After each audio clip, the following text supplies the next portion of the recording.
اس ایمان باللہ والے دعوے کے اندر بالکل جھوٹا ہے۔ اگر تم اللہ کے اوپر ایمان لے کے آئے ہو تو پھر رسول اللہ کی اتباع کرنا پڑے۔ ایمان باللہ کا مطلب یہ ہے کہ میں رسولوں کو بھی مانوں، ایمان باللہ کا مطلب یہ ہے میں اس کے فرشتوں کو بھی مانوں، ایمان باللہ کا مطلب یہ ہے میں اس کی کتابوں کے اوپر بھی ایمان رکھوں، ایمان باللہ کا مطلب یہ ہے کہ میں روز حشر کے اوپر بھی ایمان لاؤں، ایمان باللہ کا مطلب یہ ہے کہ میں اللہ کی بنائی ہوئی جنت اور جہنم کے اوپر بھی ایمان لے کے آؤں، ایمان باللہ کا مطلب یہ ہے کہ میں اس کی تقدیر کے اوپر بھی ایمان لے کے آؤں۔ تب انسان کا جا کے ایمان کامل ہوتا ہے۔ ان ساری چیزوں میں سے اگر کسی ایک چیز کا بھی انکار کرتا ہے گویا کہ ایمان باللہ کا انکار ہو رہا ہے۔ آمنت باللہ ثم استقم، اللہ کے اوپر ایمان لے آؤ۔ اللہ کے اوپر ایمان لانے کا مطلب کیا ہے؟ اللہ کے اوپر ایمان لانے کا مطلب یہ ہے کہ ساری کائنات میں صرف وہی قوت والا ہے۔ اللہ کے اوپر ایمان لانے کا مطلب یہ ہے طاقتوں والا ہے۔ اللہ کے اوپر ایمان لانے کا مطلب یہ ہے کہ انسان کا نظریہ یہی ہونا چاہیے وہ مجھے ہر جگہ سے دیکھ رہا ہے اور مجھے پکڑنے کے بھی اوپر بھی قادر ہے، میری نگرانی بھی کر رہا ہے۔ ساری کائنات سے میں چھپ سکتا ہوں لیکن اللہ رب العزت سے نہیں چھپ سکتا۔ زمین کی پستیوں کے اندر چلا جاؤں پھر بھی اللہ سے نہیں چھپ سکتا۔ غاروں کے اندر پتھروں کے اندر جا کے چھپ جاؤں پھر بھی اللہ رب العزت کی نگاہ سے میں اپنے آپ کو چھپا نہیں سکتا۔ جہاں بھی چلا جاؤں، سمندروں کی تہوں کے اندر چلا جاؤں، غاروں میں چلا جاؤں، انسانی بستیوں سے باہر نکل کے جنگلوں کے اندر صحراؤں کے اندر چلا جاؤں، آسمان کی بلندیوں کو میں پہنچ جاؤں، اللہ رب العزت کی نگاہ سے میں نہیں چھپ سکتا۔ کتنے ہی پردوں کے اندر اپنے آپ کو لپیٹ لوں، اللہ کی نگاہ مجھے ہر وقت، ہر جگہ، ہر آن، ہر گھڑی دیکھ رہی ہے۔ یہ اس کی قدرت کا اظہار ہے۔ وہ میرے حالات سے واقف بھی ہے، میری باتوں کو بھی سنتا ہے، میرے حالات کو بھی جانتا ہے، قوت والا اتنا ہے کہ مجھے پکڑنے کے اوپر بھی قادر ہے۔ جو لوگ اللہ کی ذات کا انکار کرتے ہیں کل قیامت کا دن ہوگا وہ بھی اس بات کا اقرار کریں گے کہ ساری قوتوں کا مالک جو ہے اللہ رب العزت کی ذات ہے۔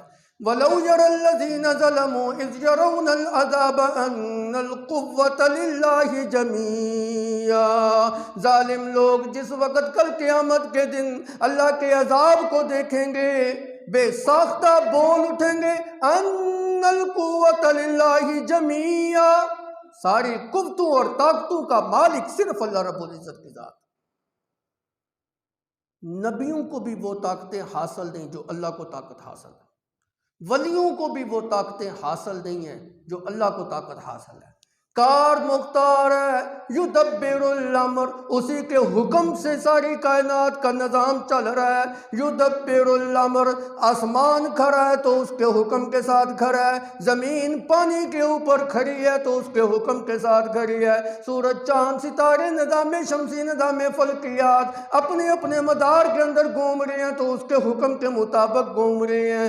جس وقت اللہ کا حکم ہوگا کائنات کا یہ سارے کا سارا نظام درم برم ہو جائے گا، ملیا میٹ ہو جائے گا، ساری کائنات کو فنا ہو جائے گی، بقا صرف ایک اللہ کی ذات کو ہے۔ وَيَبْقَى وَجْهُ رَبِّكَ ذُو الْجَلَالِ وَالْإِكْرَامِ، ساری کائنات نے ختم ہو جائے، یہ اس کی طاقتوں کا اظہار ہے۔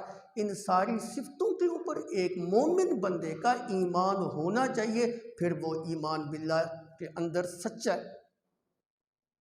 یہ طاقتیں اسی کی ہیں۔ جب ہر طرح کی طاقتوں کا مالک وہ ہے تو پھر میری سجدوں کے بھی لائق وہی ہے، میری نظروں کے بھی لائق وہ ہے، میری طواف اور پھیروں کے بھی لائق وہ ہے، میری عبادات کے بھی لائق وہی ہے۔ میرا ماتھا جھکے تو صرف اور صرف اسی کے آگے جھکے، میرا مال خرچ ہو تو اسی کی ذات کے لیے خرچ ہو، میری محنت مشقت کولی عبادت، لسانی عبادت، فعلی عبادت، جسمانی عبادت، زبانی عبادت، یہ ساری عبادات کی قسم اسی کے ساتھ خاص ہونی چاہیے۔ مالک جو وہ ہے، ساری کائنات کے اوپر بادشاہت جو اسی کی ہے۔ تعجب ہے ایسے افراد کے اوپر جو کمزوروں کو پکارتے ہیں، قبروں کے اوپر کھڑے ہو کے پکارتے ہیں، قبروں کے اوپر سجدے کرتے ہیں، ان کے نام کے چڑھاوے اور منتے اور نظریں اور نیازیں جو ہے نا وہ دیتے ہیں، ٹکرے مار رہے ہیں جی۔ یہ اللہ کا حق ہے۔ اللہ کا حق نہ کسی قبر کے اوپر خرچ ہو سکتا ہے، نہ کسی نبی کے اوپر خرچ ہو سکتا ہے۔ جو اللہ کی صفتیں ہیں وہ اللہ کے ساتھ خاص ہیں۔ اگر کوئی انسان اللہ کو بھی سجدہ کرتا ہے، قبر کے اوپر بھی سجدہ کرتا ہے، تو پھر وہ قبر والا اللہ کا تم نے شریک بنا دیا، مشرک انسان کی بخشش دی۔ اس لیے قبروں کے اوپر سجدہ نہ کیا کریں، صرف اللہ کے در کے اوپر جھکا کریں بس۔ نظر اور نیاز اسی کا حق ہے بس، نہ کسی نبی کا حق ہے، نہ کسی ولی کا حق ہے، نہ حضرت علی کا حق ہے، نہ حضرت حسین کا حق ہے۔ یہ غلط اور کفریہ جملے ہیں۔ نظر اللہ، نیاز حسین، نظر بھی اسی کا حق ہے، نیاز بھی اسی کا حق۔ یہ عبادت کے قبیل سے ہے، اور عبادت کی جمیع اقسام اللہ کے ساتھ خاص ہے۔ آمنت باللہ، میں اللہ کے اوپر ایمان لے آیا، اور اللہ کے اوپر ایمان لانے کے بعد پھر میں ایسے افعال غیروں کے ساتھ کروں تو اس کا مطلب یہ ہے کہ میرا اللہ کے اوپر ایمان نہیں۔